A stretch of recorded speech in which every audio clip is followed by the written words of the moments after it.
আমাদের দেশের প্রত্যেক গ্রামেই কিছু না কিছু রহস্য লুকিয়ে আছে। কোথাও অশরীরী আত্মার গল্প, কোথাও আবার অভিশপ্ত গাছ কিংবা সাপগ্রস্ত জমির কাহিনী। আজ আমি আপনাদের শোনাব এমনই এক ভয়ানক ঘটনা, এক জঙ্গলের ডাকিনীকে ঘিরে, যে গ্রামবাসীর জীবনকে করে তুলেছিল দুঃস্বপ্নের মতোই। গ্রামটা ছিল পশ্চিমবঙ্গের সীমান্তের এক প্রাচীন গ্রাম। চারদিকে জঙ্গল, মাঝখান দিয়ে বয়ে গেছে শুকনো নদী। লোকজনের মুখে শোনা যেত সেই জঙ্গলে রাতে কেউ যায় না, কারণ সেখানে নাকি এক সুন্দরী মহিলা দেখা দেয়। খোলা লম্বা চুল, লাল শাড়ি, সোনার গহনায় ঝালমল করে, কিন্তু চোখে থাকে আগুনের মতো লাল দৃষ্টি। গ্রামবাসী বিশ্বাস করত সে আসলে এক ডাকিনী, যে পুরুষদের টার্গেট করে আর যার কাছে যায় আর ফিরে আসে না। বৃদ্ধরা বলতেন বহু বছর আগে গ্রামে এক ধনী জমিদারের কন্যা এই জঙ্গলে হারিয়ে যায়। কেউ বলে সে নাকি প্রেমিকের বিশ্বাসঘাতকতায় আত্মহত্যা করে, আবার কেউ বলে তার উপর গ্রাম্য ওঝার অভিশাপ ছিল। সেদিন থেকে রাত নামলেই তাকে জঙ্গলে দেখা যায়। প্রথমে সে কোমল কণ্ঠে কথা বলে, মিষ্টি হাসি দেয়, তারপর হঠাৎ ভয়ানক রূপে ধরা দেয়। এই গ্রামে থাকত করিম নামের এক গরিব যুবক। বাপমা নেই, সংসারে শুধু ছোট বোন। সারাদিন মজুরের কাজ খুঁজে বেড়াত, কিন্তু কাজ কম, পেট ভরত না। এক রাতে কাজের খোঁজে দূর গ্রামে ঘুরে এসে ফেরার পথে সে জঙ্গলের ভেতর দিয়ে শর্টকাট ধরল। গ্রামবাসী তাকে সতর্ক করেছিল, সেদিকে যাস না, ডাকিনী আছে। কিন্তু ক্ষুধা, দারিদ্র আর ক্লান্তি তাকে ভীতির চেয়ে সাহসী করে তুলল। চাঁদ ঢাকা রাত, কুয়াশায় ঢেকে গেছে চারদিক। পোকামাকড়ের শব্দ, দূরে শেয়ালের ডাক।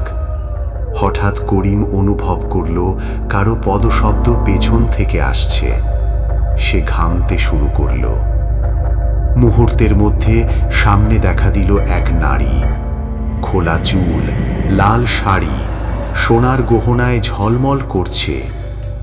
তার ঠোঁটে অদ্ভুত হাসি। কোথায় যাচ্ছ করিম? করিম আঁতকে উঠল।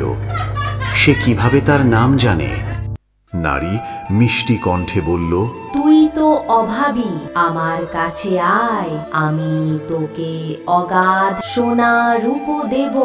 সে হাত বাড়িয়ে দিল। সোনার গহনা, ঝকমক করা রূপো যেন হাওয়ায় ভেসে উঠল।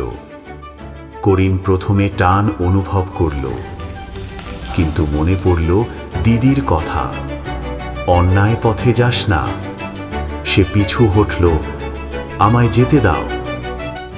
হঠাৎ মহিলার চোখ লাল হয়ে গেল, কণ্ঠ কর্কশ হয়ে উঠল, তুই আমাকে অস্বীকার করলি, তাহলে তোকে ছাড়বো না। চোখের সামনে সুন্দরী মহিলা মুহূর্তে ভয়ঙ্কর ডাকিনীতে পরিণত হল। তার দাঁত লম্বা, নখ হিংস্র জন্তুর মতো ধারালো। সে ঝাঁপিয়ে পড়ল করিমের উপর। করিম প্রাণপণে দৌড়াতে লাগল, কিন্তু জঙ্গল যেন শেষ হতে চাইছে না। গাছের ডালপালা তাকে আটকে রাখছে। কানে বাজছে মহিলার কণ্ঠ, তুই আমার থেকে পালাতে পারবি না। করিম একসময় ক্লান্ত হয়ে মাটিতে পড়ে গেল। ডাকিনী তার গলা চেপে ধরল।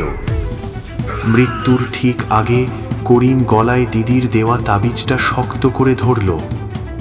তাবিজটা হঠাৎ আলো ছড়ালো, আর ডাকিনীর চিৎকারে পুরো জঙ্গল কেঁপে উঠল। এক মুহূর্তে সে অদৃশ্য হয়ে গেল। পরদিন ভোরে গ্রামবাসীরা করিমকে অচেতন অবস্থায় গাছতলায় পেল। তার গলায় নখের দাগ স্পষ্ট। করিম জ্ঞান ফিরে যা বলল, তা শুনে গ্রামের লোকজন আতঙ্কিত হল। অনেকে বলল, তাবিজ না থাকলে আজ আর করিম থাকত না। তারপর থেকে কেউ আর সেই জঙ্গলে রাতের বেলা যায়নি। আজও সেই জঙ্গলের ভেতর দিয়ে গেলে কখনো ঠান্ডা হাওয়া বয়ে যায়, কখনো আবার কানে বাজে মহিলার অট্ট হাসি। লোকজন বলে, ডাকিনী সত্যিই মরে যায়নি, সে এখনো অপেক্ষা করছে, তার পরবর্তী শিকার আসবে বলে। বন্ধুরা, গল্পটা কেমন লাগলো আমাদের কমেন্ট বক্সে জানাতে ভুলো না। আরও এই ধরনের ভৌতিক আর রহস্যময় গল্প পেতে ভিডিওটাকে লাইক করো, চ্যানেলটা সাবস্ক্রাইব করে পাশে থেকো অজানা রহস্যের সাথে। তোমাদের ভালোবাসায় আমাদের শক্তি। নতুন ভয়ের গল্প নিয়ে আবার ফিরব খুব শিগগিরই।